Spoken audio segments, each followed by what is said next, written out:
You're watching Aaron G.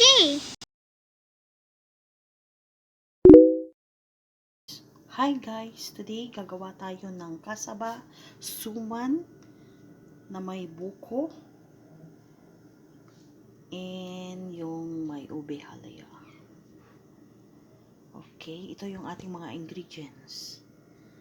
Kasaba na frozen, 454 gram. Meron ako dito. Ang ganito siya. Ito na defrost na. Lagyan natin siya ng star margarine para malasa. This is optional. Some coconut strings. Yung ube halaya.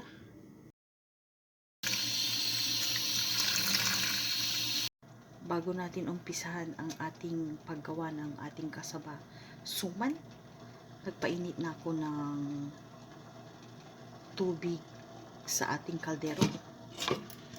Ito yung magiging steamer natin ngayon.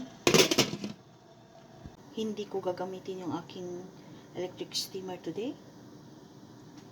Isahan na natin. Ilagay na natin ang ating kasaba sa ating bowl.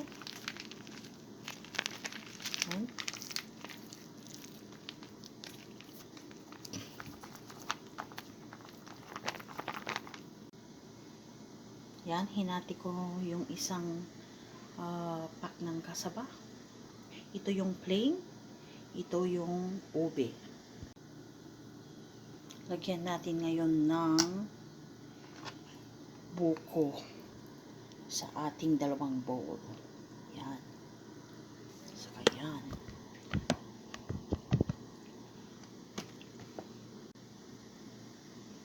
Yan. Parehas silang may buko. Then, lagyan natin sila ng tigwa 1/4 cup na brown sugar.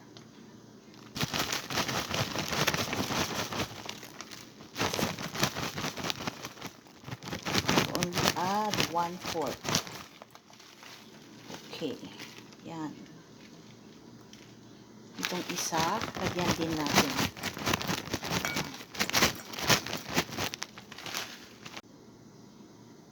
Ayan. Nalagyan ko na ng brown sugar. Yung dalawang bowl. Then, yung isa, lalagyan natin ng ube halaya. Konti lang para may kulay yung ating isang flavor.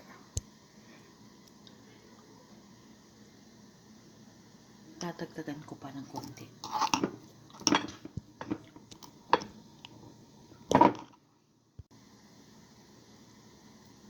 Ayan. Ito yung plain. Ito naman yung may ube halaya. Umpisahan na natin ihalo yung ating plain flavor. Ito palang kasaba natin, hindi ko ini-squeeze yung water niya. Yan, haluin natin mabuti. Isunod natin yung ating ube halaya flavor.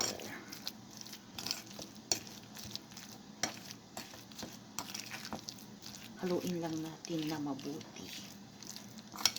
Okay, ito na yung ating mixture. Yung plain at saka yung ube. Umpisahan na natin ang pagbalot.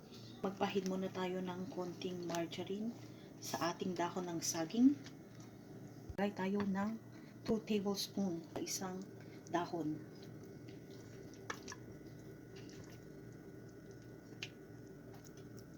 Yan.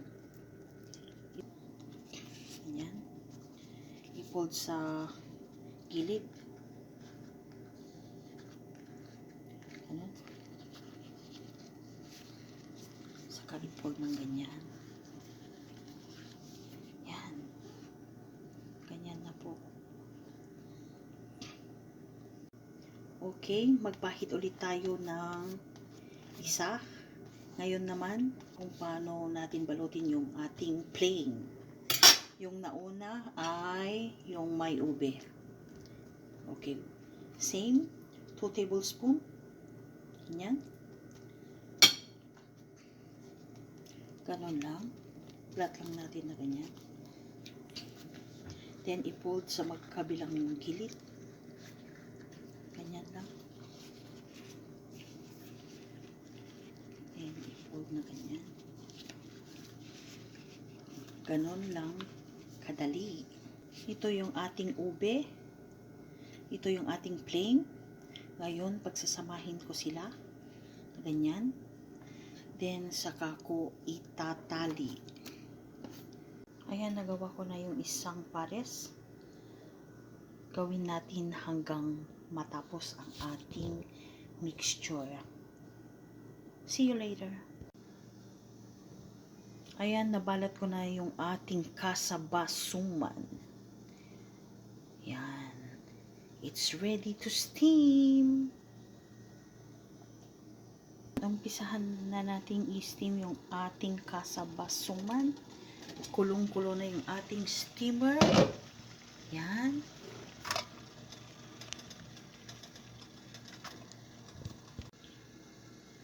Ayan. Steam na natin yung ating kasaba suman. Yan.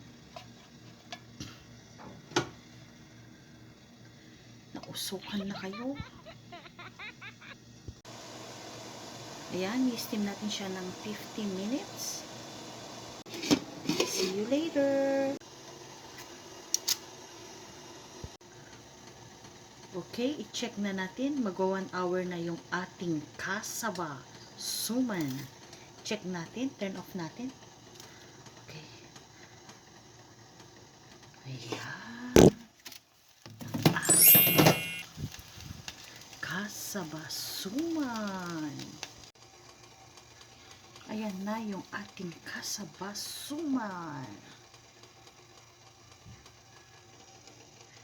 After 1 hour. Okay, i-transfer na natin sa plato. Yan, transfer na natin sa ating plato. Yan. Yan.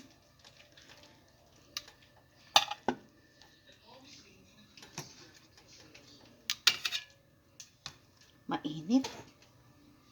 Ayan. Init. Ayan.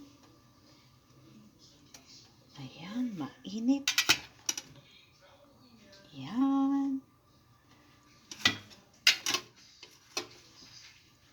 Ayan.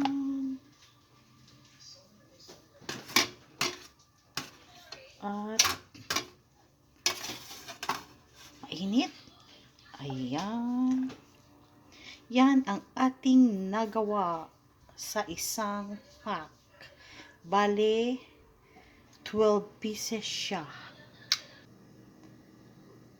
Merienda na tayo, guys. Mag-try tayo ng isa. Okay. Ayan, guys. Buksan natin yung isa. Okay. Yun ang ating kasaba. Ube. Suman. Ito namang isa. Okay.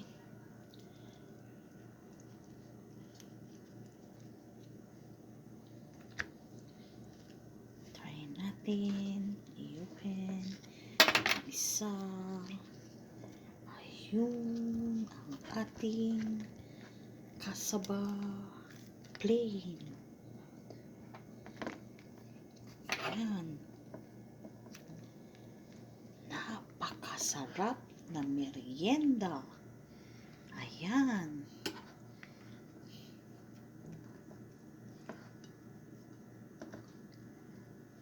Ayan na po. Ayan, luto na yung ating kasaba suman. Yum, yum, yum. Huwag marami. Yummy.